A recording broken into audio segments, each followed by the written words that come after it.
Quero a sua atenção para um tema que creio é de suma importância para nós, que fazemos parte da Igreja do Senhor Jesus. Precisamos ter uma visão de reino e não uma visão de gueto.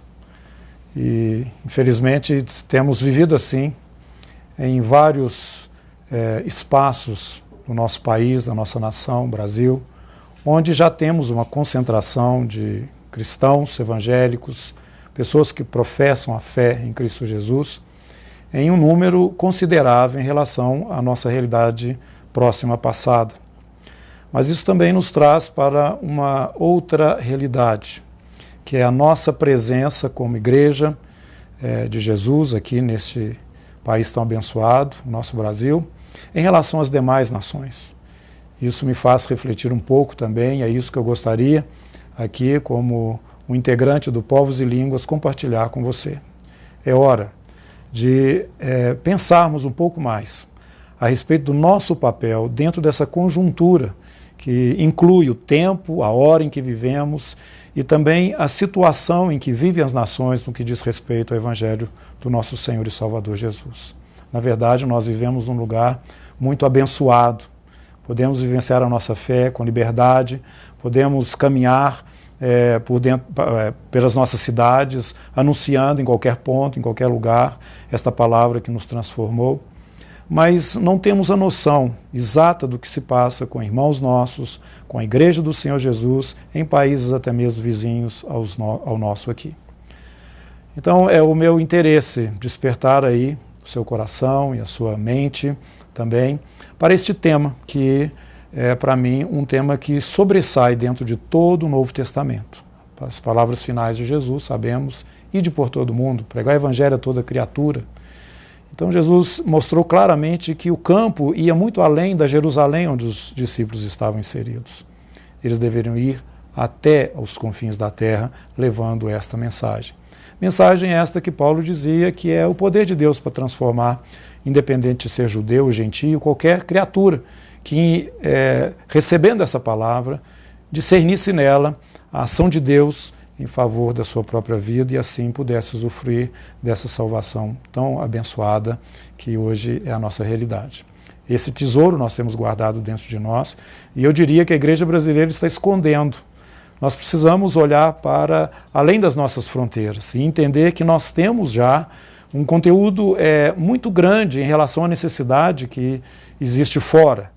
Eu estou enfatizando aqui países ou continentes como África, Ásia, e hoje temos uma necessidade também muito grande do Evangelho, até mesmo na Europa, e em vários lugares da Terra, onde não existe essa mesma facilidade, onde não existe essa mesma liberdade, e onde irmãos nossos estão pagando com a vida o testemunho que estão dando ali, quando nós, bem supridos aqui, não estamos acompanhando esta realidade, que eu percebo foi perdido ao longo do tempo. Nós podemos ver que na mensagem de Jesus era bem claro, até os confins da terra, todas as nações. E nós percebemos aqui na revelação do Novo Testamento, esse apóstolo que escreveu quase a metade do Novo Testamento, Paulo, ele tinha isso vívido, embora não andasse com Jesus ali naqueles 3 anos e meio, ele foi um que veio depois, mas ele compreendeu claramente, porque estava muito forte esse chamado dentro da igreja naquele momento, e Paulo recebeu integralmente essa visão e ele então sai. E eu tenho um texto que eu gostaria de compartilhar, ele escrevendo aos irmãos da igreja em Roma, falando a respeito dos seus objetivos e do seu momento. Ele dizia o seguinte no capítulo 15, verso 18. Não ousaria dizer coisa alguma que Cristo por mim não tenha feito para a obediência dos gentios, por palavra e por obras, pelo poder dos sinais e prodígios, no poder do Espírito Santo, de modo que desde Jerusalém e arredores até o Ilíaco tenho pregado o Evangelho de Cristo. Desta maneira, esforcei-me por anunciar o Evangelho, não onde Cristo já fora nomeado, para não edificar sobre fundamento alheio. Nós percebemos que mesmo naquela época, quando o Evangelho estava começando a alcançar as nações, já havia preocupação no coração deste apóstolo de ir aos lugares mais remotos do mundo antigo para levar essa palavra.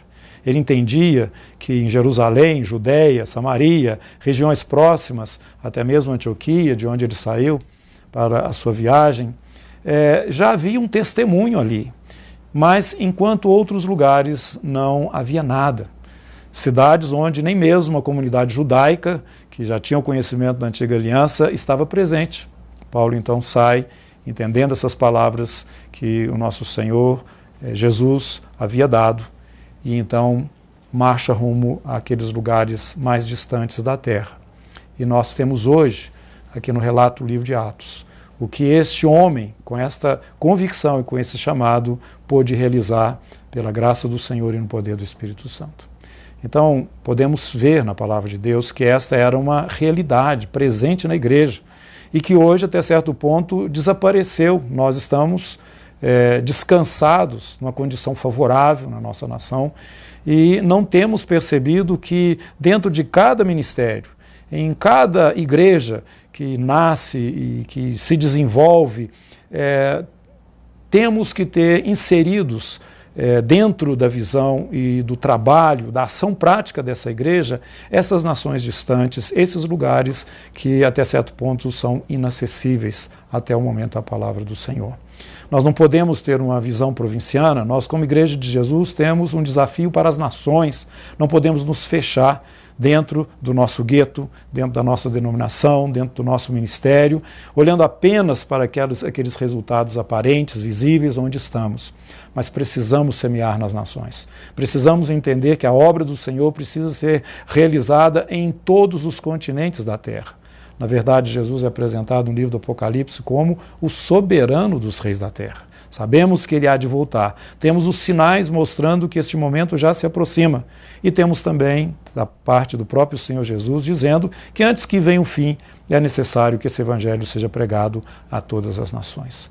Portanto, nós temos que abrir os nossos olhos, nós temos que olhar além dos nossos muros e da nossa fronteira. Faz parte da chamada para a igreja, não agora, mas sempre ela esteve presente, mas hoje, talvez pela facilidade que temos apenas usufruído tantas bênçãos e tantas oportunidades que Deus tem nos dado no lugar onde estamos, sem perceber que juntamente com toda essa bênção, com toda essa graça revelada ao Brasil, que é uma nação que tem chamado a atenção do mundo pela forma como o Evangelho tem avançado aqui na nossa pátria.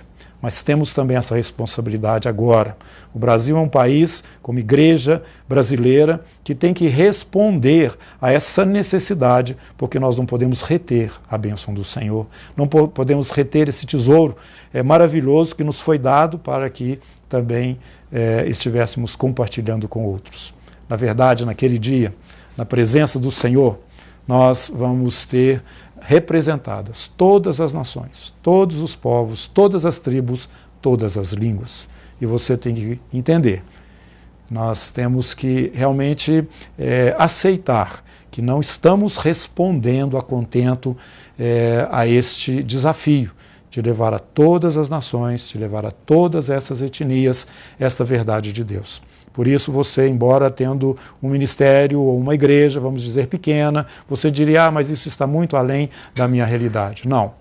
Foi um homem que saiu com uma equipe pequena e mudou a história da Ásia Menor naquela época. Foi um homem que saiu da Inglaterra e entrou dentro da África, e não somente um, outros também, tendo o continente americano como alvo, que trouxeram uma realidade nova através dos seus ministérios. Então somos sementes que o Senhor está semeando nas nações, e dessas sementes virão frutos que nós não sabemos dimensionar, somente o Senhor. Por isso, saia, avance, vá além, não fique restrito ao espaço que você está ocupando. Deus tem mais para você. Pede-me e eu te darei as nações por herança. Essa é a promessa do Senhor para todos os que têm abraçado o seu chamado e a sua visão nesses dias. Que Deus te abençoe, retém isso no seu coração.